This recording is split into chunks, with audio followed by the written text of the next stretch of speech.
A todas y a todos. Muchas gracias por conectarse nuevamente a nuestros conversatorios en Compliance del Centro de Estudio de Derecho Penal de la Universidad de Talca, los que llevamos a cabo en el marco de nuestro programa de diplomado de delitos económicos y compliance penal. Como todas y todos saben, hemos venido realizando periódicamente una serie de conversatorios vinculados obviamente a las últimas reformas, los últimos desafíos en lo que respecta a la prevención de delitos económicos, con el objeto de poder llevar a cabo una labor más bien de difusión de ciertos contenidos a la comunidad especializada en el ámbito de la prevención de delitos corporativos.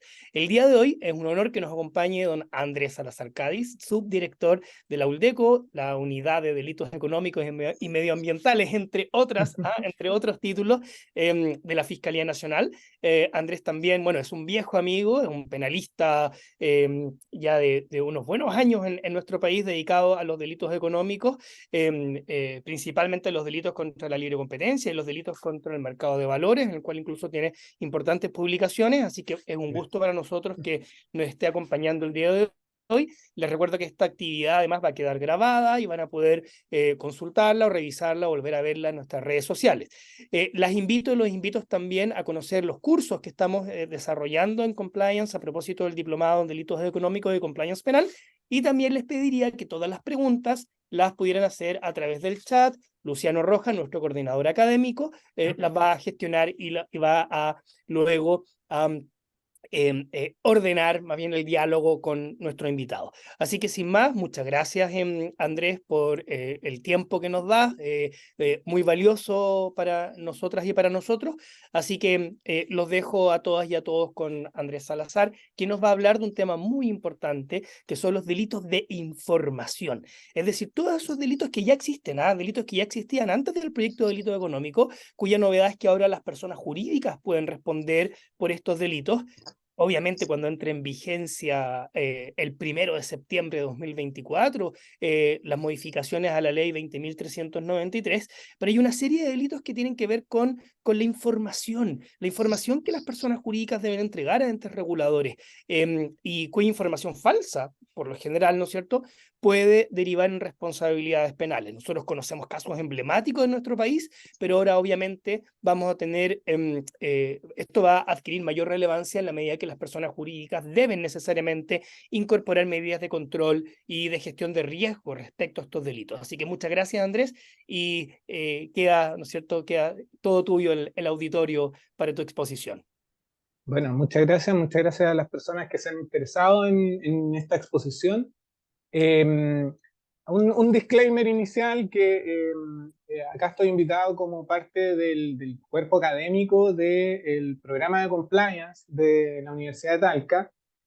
Por lo tanto, lo que voy a decir ahora no es la posición institucional del Ministerio Público, por si acaso, sino que es simplemente la opinión mía como persona que se ha dedicado a estos temas durante algunos años, sin perjuicio de lo cual es muy probable que mis opiniones se alineen con las tesis de la Fiscalía.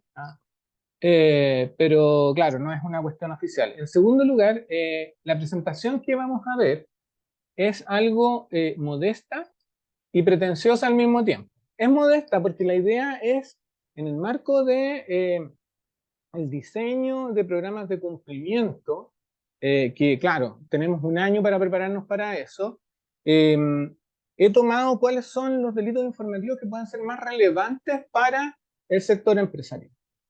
Y es pretenciosa a la vez porque son muchos delitos. Entonces, vamos a andar corriendo un poco y la idea es solamente describir de qué se tratan estos delitos informativos, cuáles son más o menos los alcances que tienen, porque son importantes para un buen programa de cumplimiento en el lugar donde sea pertinente que ellos tomen en consideración. Y eso no vamos a ver todos tampoco. Vamos a ver los más relevantes. Y finalmente, una última prevención. Tal como señaló Osvaldo, hay mucha ansiedad en medio, eso nosotros lo entendemos. Sin embargo, hay que enfatizar que estos son delitos que ya existían y por los cuales, si bien a lo mejor no iba a responder la persona jurídica, sí probablemente iban a estar muy conectados con las funciones que desempeñan directores y administradores en general de sociedades anónimas, abiertas, cerradas, u otras personas jurídicas que tienen una relación, una vinculación institucional con el regulador de un determinado mercado, donde existen expectativas de veracidad que están afianzadas y garantizadas jurídicamente. Entonces, eso es como para bajar un poquito la ansiedad, porque estamos hablando de casi todos los delitos que tenemos hoy en día y que vamos a analizar están ya positivizados, salvo dos que tienen un ámbito de aplicación del cual podemos conversar al final de la exposición. Entonces voy a compartir pantalla.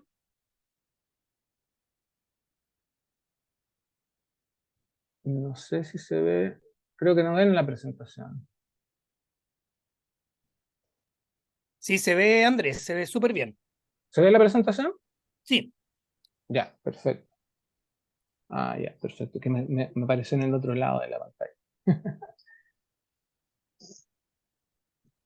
La pueden ver, entonces. pero Ya, estamos viendo tu pantalla. Te recomiendo que pongas, que cambien las pantallas para que podamos ver solamente la presentación. perfecto. Disculpa, entonces, sí, voy a salir de acá. Un poquito. No, estas son las cosas que ya. Vamos a cambiar la pantalla. ¿Ahí sí? ¿O no? Sí, lo que pasa es que vemos tu Ven presentación el, y la diapositiva claro, siguiente, ya, pero perfecto. sabes que se ve bien si la Ujú. dejas, no la dejas en modo presentación. O sea, igual, Perfecto. Así está bien. es que ahora vemos tu correo. Y eso no tienen que ver. No, Bueno, claro, ya, entonces ahí sí. Lo sí, ahí sí, dejamos así. Porque ya. todo esto enredo de las dos pantallas y aquí me pilla Claro. la tecnología. Pero se ve bien, no te preocupes. Entonces, gracias. Entonces, la exposición va a girar en torno a los siguientes temas, algunas cuestiones generales en relación con estos delitos informativos que se dan principalmente en contextos regulados. En segundo lugar, vamos a empezar a ver algunos delitos informativos que tienen especial relevancia para el diseño de programas de cumplimiento en el futuro. El corazón de estos delitos informativos o el lugar donde eh, uno podría encontrar formas paradigmáticas de delitos informativos se encuentra en la Ley de Mercado de Valores. Con la Ley de Delito Económico ingresaron algunos delitos en este contexto, pero más bien societarios, esa es una diferencia que vamos a ver a continuación en la ley de sociedades anónimas, pero muy vinculados al mercado de valores también, ¿ya? Un tercer ámbito de delitos informativos se encuentra que son relevantes para nuestros efectos en la defensa al sistema de libre competencia. También tenemos un nuevo delito informativo, al igual que el delito societario, este es nuevo, vinculados a la, esta vez, defensa del sistema de evaluación de impacto ambiental, que también puede tener relevancia para muchos titulares de proyectos. Y finalmente vamos a ver otros delitos informativos que también son relevantes y es necesario que los contemplen un buen número de personas jurídicas, porque a partir de las modificaciones se insertan como delitos per se o delitos de la segunda categoría y que pueden generar eventual responsabilidad penal de las empresas. Entonces, sin más, vamos a empezar porque, como digo, esta es una tarea bien importante. Comenzamos con los delitos informativos contra el mercado. Perdón, me salté unas cuestiones generales que ya hablamos de todo este grupo que explican por qué van a ser tematizados estos y no otros delitos informáticos. Primero que nada, la perspectiva adoptada acá es la del compliance, en el marco del diplomado que organiza la Universidad de Talca. Esto es lo que nos interesa, así que por lo tanto vamos a dejar de lado otros delitos comunicativos, informativos, que no tienen relación necesaria con la administración de la empresa y con la posibilidad de imputar delitos a esta. En segundo lugar, estos delitos informativos son, en términos genéricos, delitos comunicativos. ¿Esto qué quiere decir? Que, aunque sea de perogrullo, requieren un emisor y un receptor.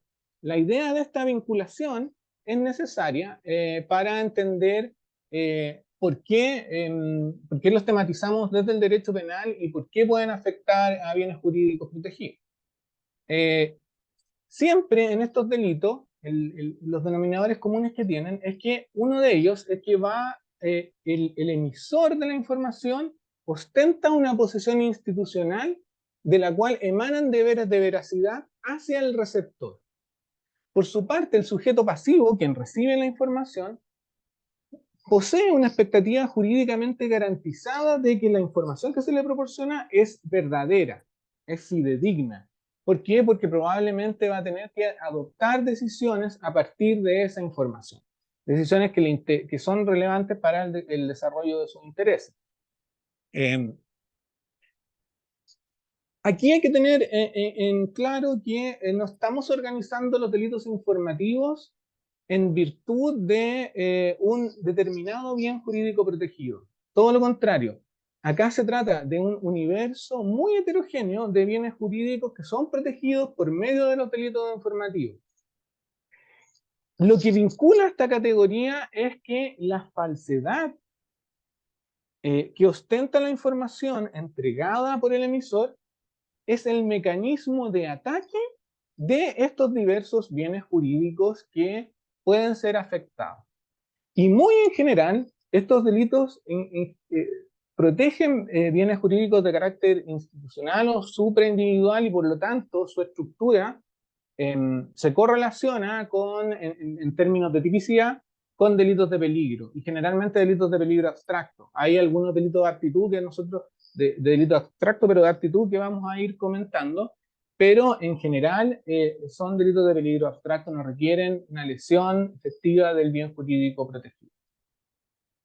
Entonces, ahora sí, vamos a las instancias de algunas instancias de delitos informativos que están diseminados en nuestra legislación penal económica. En el mercado de valores, ¿por qué es tan paradigmática la situación de los delitos informativos?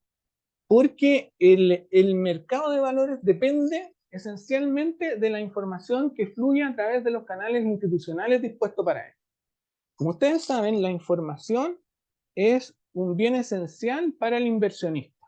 ¿Ah? El inversionista requiere saber dónde va a distribuir, dónde va a poner sus ahorros. ¿Ah? Y todo el mercado financiero, que nosotros denominamos mercado de capitales o mercado de valores, trabaja en sus instituciones en torno a la creación de canales institucionales para el flujo de información veraz y oportuna desde los emisores de valores, esto es, desde aquellos sujetos que necesitan emprender determinados proyectos de negocios, pero requieren del público en general la provisión de recursos, de los inversionistas. Entonces acá tenemos paradigmáticamente a las sociedades anónimas abiertas, que le piden dinero al público en general. Por su parte, los receptores en general es el público inversionista que está dispuesto a invertir a cargo de un retorno, pero para ello requiere informarse, saber qué proyectos son buenos y cuáles podrían ser insolventes y por lo tanto no entregar sus recursos en esos proyectos que tienen mala calidad. ¿Ah? Entonces, pero claro, ¿qué es lo que pasa? El mercado de valor entonces pretende unir de manera eficiente estas, como diría un corredor de bolsa, las dos puntas, el comprador y el vendedor de valor. Pero tiene una falla de mercado esencial, que esto está muy bien tratado por distintos economistas, premios Nobel, caso conspicuo de Robert Shiller y Akerlof, también otros personajes que se han dedicado al mercado de valores, que han obtenido premio Nobel de Economía por su trabajo. El problema es la asimetría informativa. ¿Qué quiere decir esto? Que siempre el emisor de valores está en mejor posición que el inversionista, que es un outsider del sistema, respecto a la información del proyecto de negocios sobre el cual él vende sus valores. ¿Qué quiere decir con esto? Que siempre el director de la empresa, el administrador, el gerente general, sabe mejor cómo marcha el negocio que el público inversionista. Sabe mejor si tiene deuda, si el proyecto es viable, si el proyecto tiene futuro, si la calificación de riesgo es adecuada. Todas esas informaciones que son esenciales para que un inversionista tome decisiones para entregar sus recursos, el que está en mejor posición es precisamente el empresario, el que emite valor. Y esta diferencia, esta simetría entre el inversionista y el sujeto que ofrece los valores, hace necesaria entonces una compensación de este desbalance, y para eso entonces surgen una serie de lo que la doctrina denomina gatekeepers. Esto es una serie de distintos participantes institucionales en el mercado de valores que tienden a facilitar de manera profiláctica el flujo de información desde los emisores hacia los inversionistas. Entonces aquí aparecen, por ejemplo, los corredores de bolsa.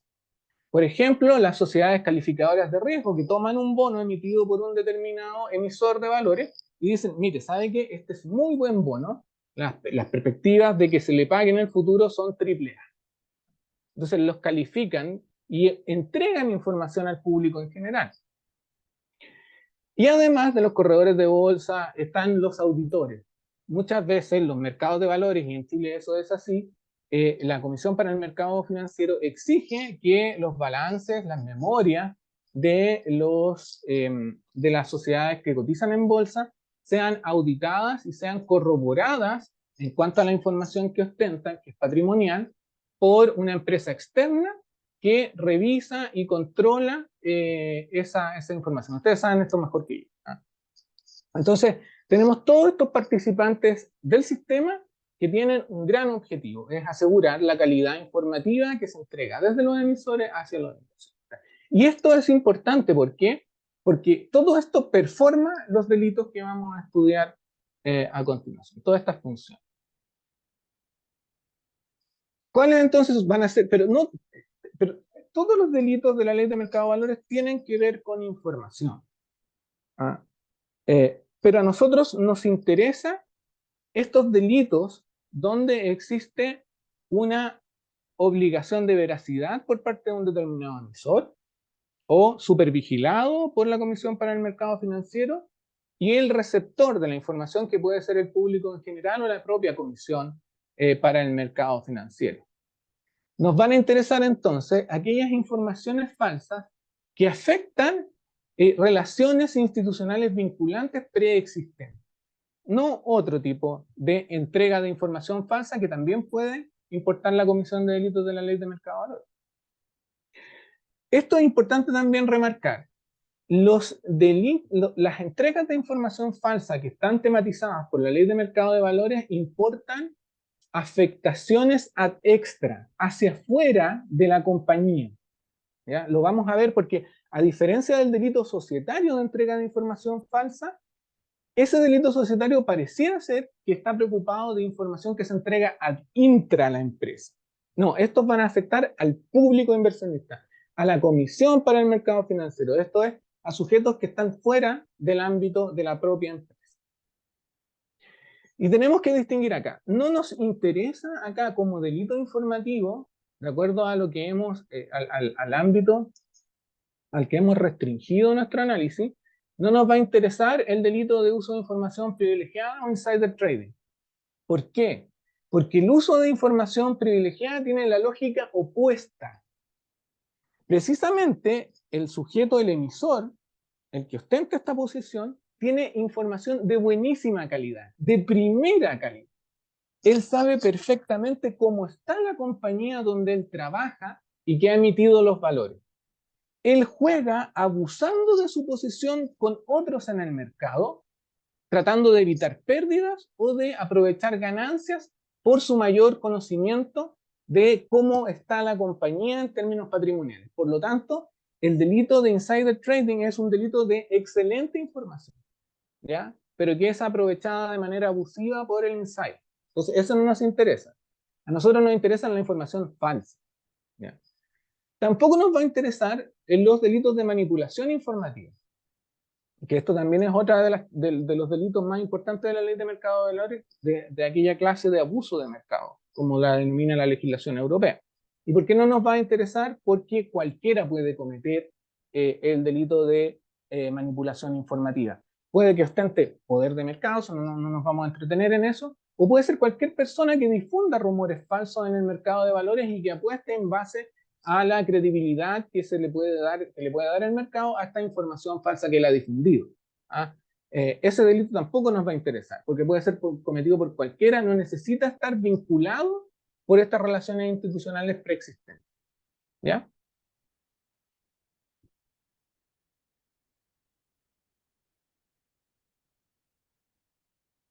¿Cuáles son los delitos de la ley de mercado de valores que vamos a tratar acá muy brevemente? Describir delitos informativos realizados por emisores, delitos informativos que pueden provenir de los propios gatekeepers, las personas en las que hemos confiado para que nos provean de información veraz, y delitos informativos que pueden ser cometidos por sujetos de fiscalización de la CMF en general. El delito informativo más relevante que está contenido en la ley de mercado de valores es el delito del artículo 59, letra A, que como ustedes pueden ver tiene una pena muy importante, que puede alcanzar el crimen, y sanciona al que, actuando por cuenta de un emisor de valores de oferta pública, proporcionara información falsa al mercado sobre su situación financiera, jurídica, patrimonial o las de negocios del respectivo emisor. Como pueden ver, acá se requiere de un sujeto activo especial, es una persona bien determinada, es un emisor de valores el que está entregando información falsa al público en general. Ahora, acá hay una cuestión bien técnica, que este sujeto especial ya tiene que haber sido autorizado para emitir valores. ¿Ah? Esa es la posición institucional que ostenta, es un emisor de valores autorizado. ¿Y por qué digo esto? Porque las entregas de información falsa que comete el sujeto que quiere ser emisor de valores y le entrega esta información falsa respecto de su patrimonio a la Comisión del Mercado Financiero, esperando una autorización de esta para poder transar sus valores en una bolsa de comercio, esa persona no comete este delito. Va a cometer otro delito, pero no este. Acá ya se requiere que yo ya esté autorizado y esté vendiendo, por así decirlo, acciones o bonos en contextos de oferta pública. Se trata de un delito de mera actividad y de peligro. Es de mera actividad porque basta con que yo proporcione la información falsa, no necesita que se genere un resultado posterior a este. Un perjuicio, por ejemplo, en los inversionistas. No, no requiere eso, requiere la entrega de información mendaz. También acá requiere que el autor utilice los canales institucionales diseñados por el mercado de valores para difundir la información oficialmente entre el público. No vale el sujeto que, por ejemplo, se instala en la plaza de armas a gritar, oye, compren estos valores porque son muy buenos. No, no. Tiene que hacer a través de estos canales informativos. O sea, por ejemplo, por el uso de hechos esenciales, que reportan información muy sensible para el mercado que puede afectar el precio de los activos financieros. Ese tipo de información está obligado un emisor de valores a comunicarlo a la CMF y la CMF lo hace público. También los estados financieros y las memorias, que son documentos que, como ustedes saben, los inversionistas siempre van a leer porque también tienen expectativas de veracidad respecto de la información que se entrega a través de ellos. ¿Cuál es el objeto? Que puede ser información manipulada por el emisor de valores que comete este delito. Por ejemplo, información referida a deudas contraídas, que no las explicite todas, o que varíe los montos, o que derechamente las omita. El riesgo de pérdida para el patrimonio, por ejemplo, por juicios vigentes que no explicita. La compraventa de bienes, la salida de inmuebles importantes que no las declara, no las transparenta en sus memorias, por ejemplo, en su estado financiero. ratios de liquidez, o sea, la empresa está más endeudada de lo que debería, o incluso proyectos de mentira, como ocurrió en el caso de Schwager, donde se nos vendió al mercado en general que existía una innovación que iba a generar que la empresa Schwager fuera mucho mejor valorada por la creación de un aditivo determinado en el contexto del mercado del petróleo. Entonces, todas esas informaciones pueden afectar al mercado financiero. También pueden ser informaciones falsas, informaciones incompletas. Un segundo grupo de delitos son los que pueden ser cometidos por los gatekeepers, ¿ah? En la clasificación de riesgo, pueden ser cometidos por empresas de auditorías externas que dictaminen falsamente, que entreguen informes falsos respecto de la situación financiera patrimonial de una determinada compañía, o también las bolsas de valores o los corredores de bolsa o los agentes, cuando el público le pregunta sobre la veracidad de la existencia de ciertas operaciones que se realizaron en bolsa o de la intervención que han tenido estos intermediarios, agentes de valores o corredores de bolsa, en la realización de una de las operaciones que existieron en el mercado de valores. Estos también son delitos especiales, por lo tanto, uno tiene que contemplar cuando diseña un programa de cumplimiento que estos son riesgos propios de este tipo de empresas. O sea, clasificadoras de riesgo, de corredoras de bolsa y ¿cómo se llama? Auditoras externas. El destinatario de esta información puede ser el cliente, una persona solicitante, un tercero, que acude a la bolsa de comercio y quiere saber si efectivamente se realizaron ciertas transacciones, por ejemplo. Es un delito de nuevo de peligro que no requiere perjuicio de ninguno de los inversionistas que concurran al mercado de valores, y sí son delitos dolosos. Aquí no se sanciona la imprudencia. O la entrega de una, por ejemplo, y esto lo vamos a ver a propósito del artículo 134 de la Ley de Sociedades Anónimas. Si una auditora emite un informe que no es fidedigno en cuanto a la calidad del proyecto de inversión que ha sido verificado por ella, por culpa de los antecedentes que fueron provistos por la sociedad anónima que es cliente de esta auditora, no va a cometer el delito. Eso puede ser un comportamiento incluso imprudente de la auditora, pero la responsabilidad va a estar en la sociedad anónima que proporcionó esos papeles a la empresa auditora. Y la entrega, hay una norma residual en la letra G del artículo 59 que sanciona a otros sujetos sometidos a fiscalización de la Comisión para el Mercado Financiero.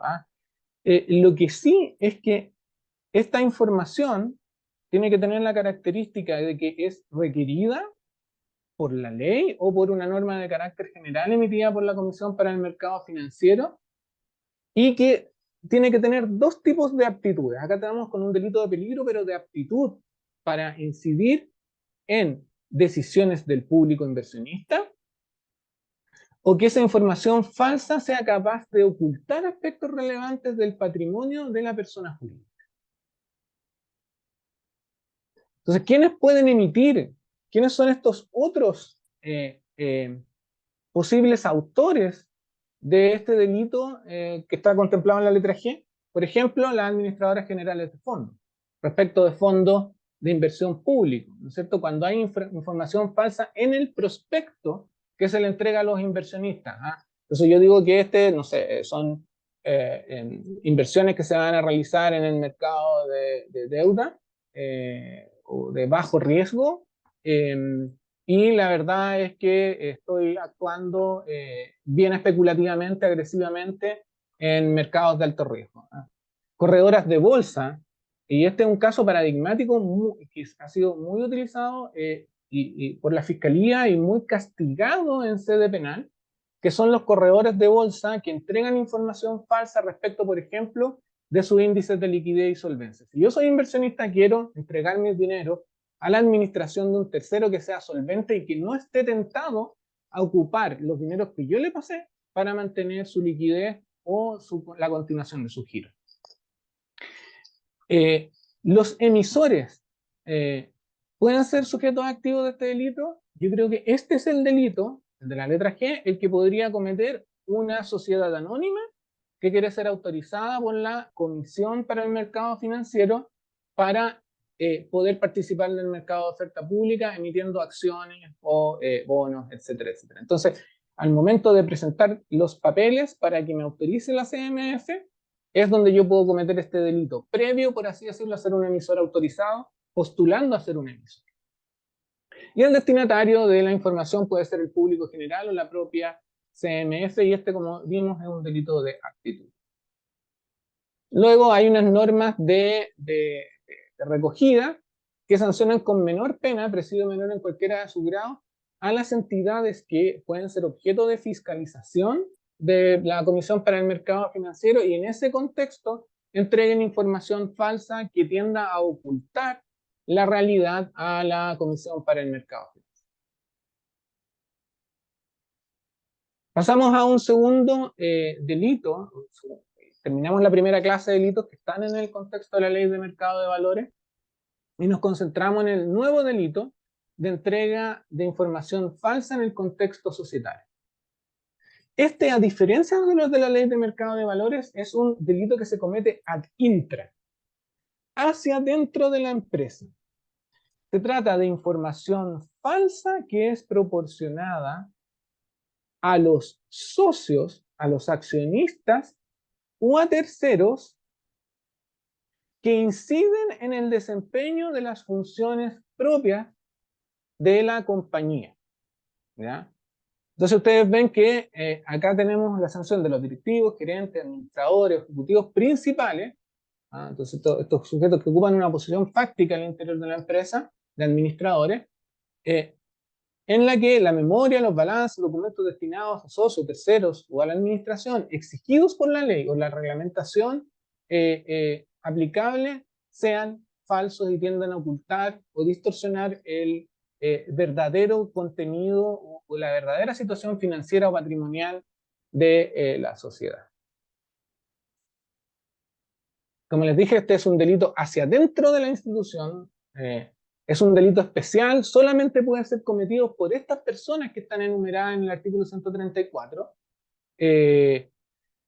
Podría haber una lectura relacionada con que se trata de un delito de infracción de deber, esto es, de ciertos deberes fiduciarios que están establecidos, como ustedes saben, en el artículo 41, 42 de la Ley de Sociedades Anónimas, y que quiere decir que yo tengo como director, como administrador de una sociedad anónima abierta, sobre todo, pero también la cerrada, tengo deberes de veracidad para con el resto de los propietarios de la compañía, que son el resto de los accionistas. La información tiene que retratar falsamente la que se ha proporcionado la situación de la compañía. Y esto se conecta con los deberes informativos que están en el artículo 54 de la Ley de Sociedad Anónima. No me puedo detener en muchas de estas cosas porque tenemos muy poco tiempo y ya hemos consumido bastante. Los destinatarios son los accionistas. Terceros, ¿quiénes son estos terceros? Y acá precisamente pueden ser stakeholders, pueden ser terceristas, pueden ser empresas auditoras o clasificadoras. ¿Y por qué? Si están fuera, ¿por qué no sigue siendo un delito ad intra si estos son destinatarios que operan fuera de la organización empresarial? Porque en estas empresas se les delega parte de las expectativas que los accionistas tienen garantizadas. A los accionistas también les interesa que los balances sean auditados, que los dineros que han sido invertidos en la sociedad anónima se inviertan de un modo racional y eficiente, y por lo tanto para ellos también es útil que clasificadoras de riesgo y que las auditoras permitan saber por un tercero cómo va la marcha de la compañía. Y la información tiene que ser de aquella obligatoria por la ley o por la reglamentación de la CMF. Y ojo que acá también pueden ser coautores, hay una norma especial, los auditores que se confabulan, que entran en colusión con los directores para proporcionar antecedentes falsos a los propios socios de la compañía. Y hay un tipo agravado en el caso de que la sociedad anónima que haya incurrido en estas conductas o los representantes sea una sociedad anónima abierta, porque podría afectar, además, trascender al público en general. Un tercer delito, otro de estos que ya existen hace tiempo, es el delito de entrega de información falsa que afecta a la Fiscalía Nacional Económica.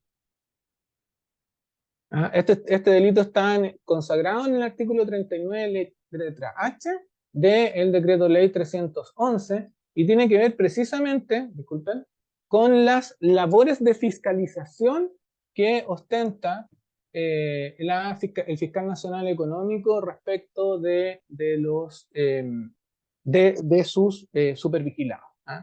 Entonces, pero este no es un delito de perjurio propiamente tal, sino que se basa en una relación institucional que nace con un requerimiento de información de la Fiscalía Nacional Económica respecto de una determinada entidad en el marco de una investigación por eventuales infracciones a la ley de libre competencia. ¿Ah? Y por lo tanto, la proporción de información falsa que es relevante para la comisión de este delito puede darse en cualquier tipo de investigación que lleve adelante la Fiscalía Nacional Económica. No solo colusión, ojo, también pueden ser en casos de comportamientos unilaterales como abusos de posición dominante, o también incluso en casos de interlocking o de directorios cruzados, que ustedes saben que la Fiscalía Nacional Económica lleva uno adelante muy importante. O llevó hace un tiempo uno muy importante. Ahora, este delito es un delito de obstrucción a la investigación. La proporción de antecedentes falsos tiene un objeto, es doloso. Es doloso con dolo directo.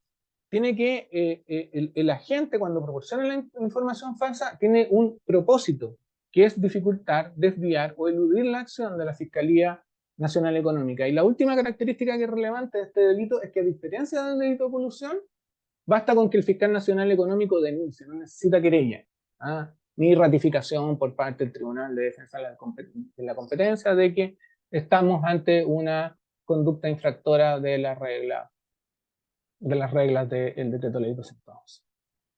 Otro delito importante y que es novedoso es el delito de informativo que afecta al sistema de evaluación de impacto ambiental.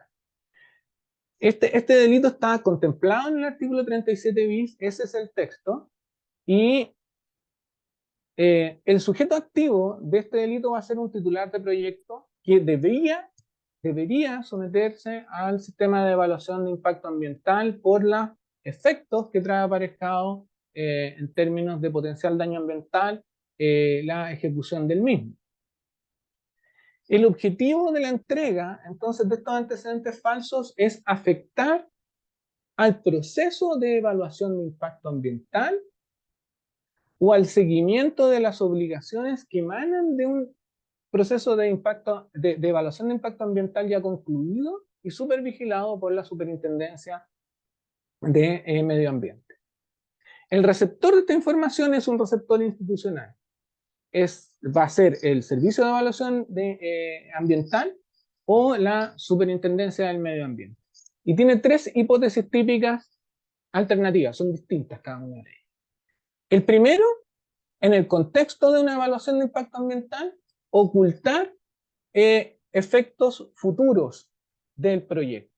Que el sistema no sepa, a pesar de que el titular del proyecto cuenta con información relevante, que no sepa que se producirán efectos de los cuales, si los hubiera tenido a la vista el Servicio de Evaluación de Impacto Ambiental, hubiera decidido de forma distinta. O obligar al titular de proyecto a someterse a un estudio de impacto ambiental y no a una declaración de impacto ambiental, o derechamente no conceder una RCA. Un segundo comportamiento que ha sido muy litigioso en los tribunales ambientales es la elusión del sistema de impacto ambiental por fraccionamiento de proyectos. Esto es ocultarle al sistema de que un determinado proyecto tiene distintas dependencias, por así decirlo, y esas dependencias provocan efectos sinérgicos en el medio ambiente y por lo tanto deberían ser evaluados de manera conjunta. la evaluación separada, atomizada de estos proyectos que en realidad son proyectos hermanos, por ejemplo, un puerto y una mina. Entonces, la separación de estos proyectos puede llevar a una decisión errónea de parte de la autoridad. Relajar ciertos requisitos para la aprobación de una RCA. Y la entrega de información falsa a la SMA en el contexto de la fiscalización del cumplimiento de un instrumento de gestión ambiental de aquellos que están establecidos en la norma. Este es un delito que está pensando en la protección en tipo norma de flanqueo de las facultades administrativas de las autoridades del sistema de evaluación de impacto ambiental, pero es mediatamente un delito ambiental. ¿Y por qué es mediatamente un delito ambiental? Porque la persona que obtiene una autorización para operar por esta vía, por alguna de estas vías fraudulentas, queda en posición muy inmediata de dañar, de lesionar el medio ambiente. Finalmente, para concluir esta revisión a la carrera, vamos a comentar otros delitos informativos que serían relevantes de tener a la vista a la hora de diseñar durante este año programas de cumplimiento, dada la vinculación que tienen con la ley de delito económico y por intermedio de ella con la responsabilidad de la persona jurídica. Delitos tributarios. Los delitos tributarios, de nuevo, se basan en una relación preexistente entre el ciudadano en su versión de contribuyente, en su rol de contribuyente, con el fisco, y dada la estructura del sistema tributario chileno, donde nos basamos en un sistema de autoliquidación y declaración de la carga tributaria frente a la autoridad, y por lo tanto con una revisión ex post, se han delegado y se han confiado los deberes de provisión de información verdadera en los particulares.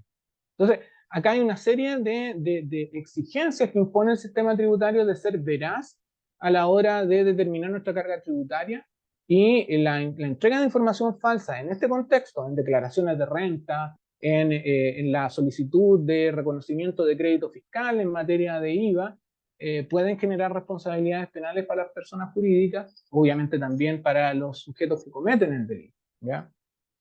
Y ojo que este es un delito de la segunda categoría y generalmente va a estar en conexión, como exige la ley, con el desarrollo de una actividad empresarial.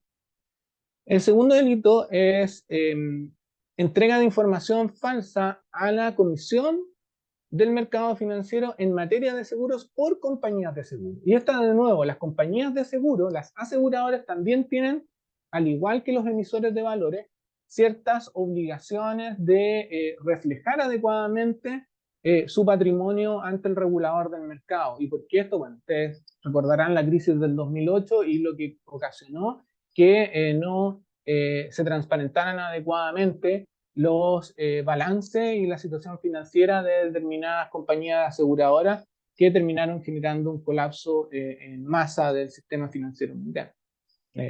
Bueno, además de los bancos de inversión, obviamente, pero esta era la segunda patita. Quizás los que iban a sostener un poco el sistema también cayeron, y cayeron con este mismo tipo de infracciones de fraude.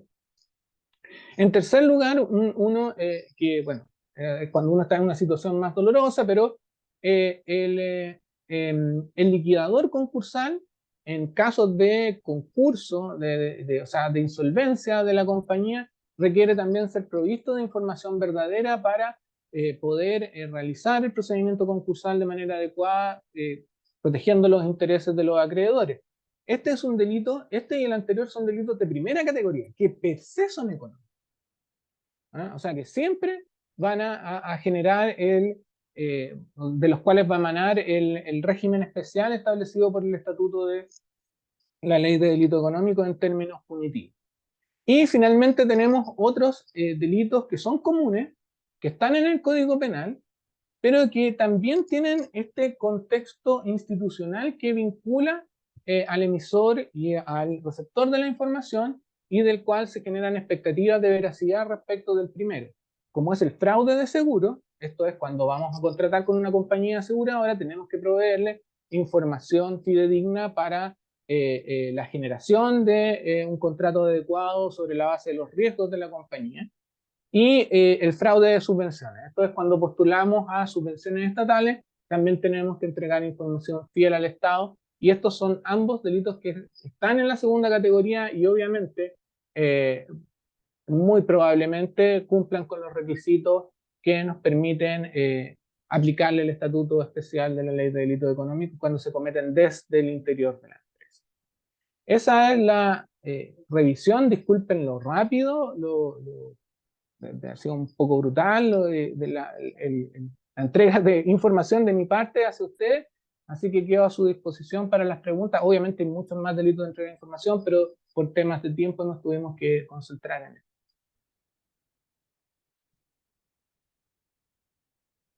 Parece que estás muteado, Juan. Sí, muchas gracias, Andrés, por tu excelente exposición, muy clara, muy didáctica.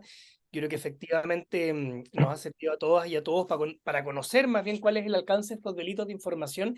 Me quedo con algo que dijiste al final que me gustó mucho como título, te lo voy a robar en alguna ocasión para alguna investigación, que es esta protección de expectativas de veracidad, de personas jurídicas hacia los entes reguladores. Esto está muy Sí. interesante, es un tema que Mm. efectivamente la mayoría de los delitos, como tú muy bien señalaste, no son delitos nuevos, hay algunos que sí, pero efectivamente vamos a tener que empezar a conversar también respecto a cuáles son los deberes por parte del sector privado relativos a gestionar los riesgos que se van generando a propósito de estos deberes de entrega de información veraz, que además obviamente ya reconocemos como imprescindibles, ¿no? Imprescindibles Mm. para el desarrollo Sí. de la labor de ciertas instituciones. Te pediría si por favor puedes dejar de compartir la pantalla Sí. para poder dar por terminada la actividad. Por la hora quería preguntarle a Luciano si es que hay alguna pregunta que acuérdense que las vamos a llevar a cabo a través del chat, ¿ya? Hola, Waldo, solo tengo una pregunta en el chat de Ana María Muñoz, que es alumna del diplomado. Pregunta ¿Mm? si la Fiscalía va a emitir una guía para programas de compliance como la de 2015. Eh, claro, no estoy autorizado para dar esa Claro, información. justamente.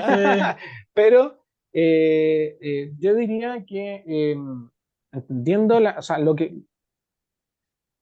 poniéndome la camiseta de fiscalito, por así decirlo, del corpóreo que tenemos acá, esto está en conversaciones también al interior de la institución, o sea, tenemos que poner de acuerdo a fiscales regionales, etcétera, etcétera, así que es una noticia en desarrollo. No podría, pero eh, piensen que todavía queda un año, entonces la Fiscalía también está tomándose el tiempo para analizar los posibles efectos que tenga en distintos ámbitos la responsabilidad penal de las personas jurídicas y que nosotros acá en la interna tenemos que adoptar también una visión político-criminal responsable y equilibrada. Entonces, para eso hay que conversar, así como ustedes se están preparando en el mundo privado, nosotros también nos estamos preparando para un año más acá en el interior. Muchas Gracias por gracias. la pregunta. Sí, y muchas gracias por tu tiempo, Andrés. Las dejo a todas y todos invitados a seguirnos también en nuestras redes sociales porque ya les vamos a dar noticias muy pronto respecto a otros conversatorios abiertos que estamos llevando a cabo en el marco de nuestro diplomado de Delito Económico y Compliance Penal. Obviamente ya viene luego, ¿no es cierto?, la clase de Andrés en el diplomado, así que vamos a volver a vernos. Y les agradezco a todas y a todos por habernos acompañado y nos vemos en una próxima actividad. Así que muchas gracias. Hasta Eso, luego. muchas gracias, que estén muy Bien, bien. chao. Chao, chao. Muchas gracias, Andrés, te pasaste. Gracias, Osvaldo, por la invitación. Gracias, Luciano. Gracias, Felipe. Chao, Andrea, muchas gracias.